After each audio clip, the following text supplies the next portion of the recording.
So I'm late to the party, but Andrew Tate and Jake Paul have both been defeated. What a weekend it was last weekend. I'm a whole week late, but hey, better late than never. Is that what they say? Yeah.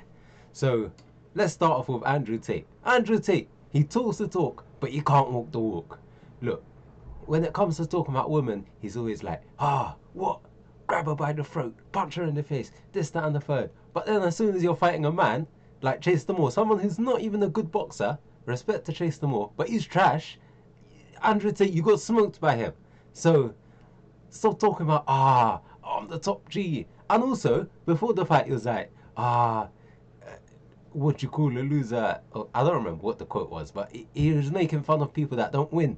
His whole thing was about being a winner, being the number one. But as soon as he loses, it's well, it's better to try than it's better to try and fail than to not try at all, which is true, don't get me wrong, but it's the fact that it's Andrew Tate saying it. It's Andrew Tate. His whole personality is about being the best, but as soon as he's not the best, he wants to switch up.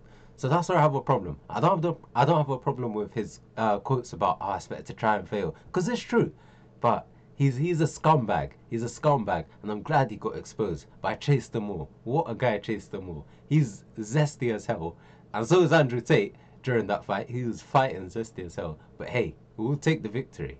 Also, let's move on to Jake Paul.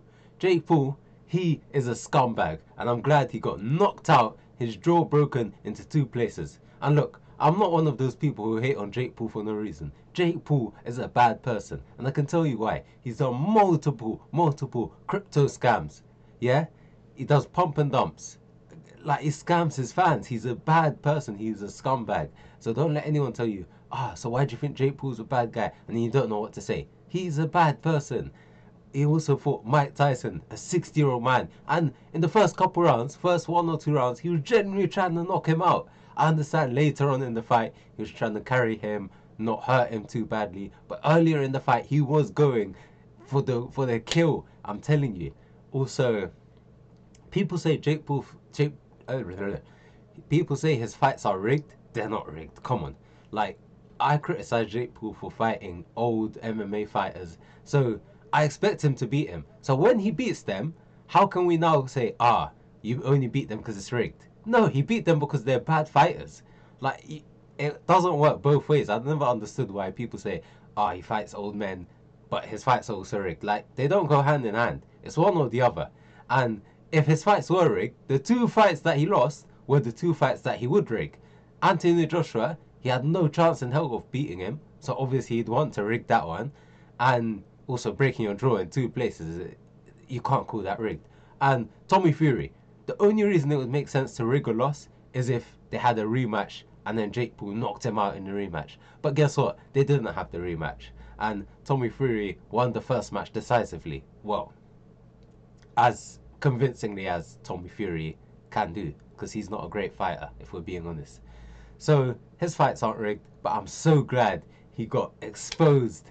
Well, it's not really exposed, we expected him to lose, but I'm glad his jaw got broken. He's still laughing all the way to the bank, so, I'm sat here in my messy room, clothes everywhere, and he's just in his mansion with millions and millions of dollars. So who's really getting the last laugh? Obviously him. But at least I'm not a scammer like Jake Paul, okay? What else is there to say? Yeah, that's pretty much it. I'm just glad they both got exposed. The scumbags got beaten up. And that's it. So on that bombshell, thank you for watching. And goodbye.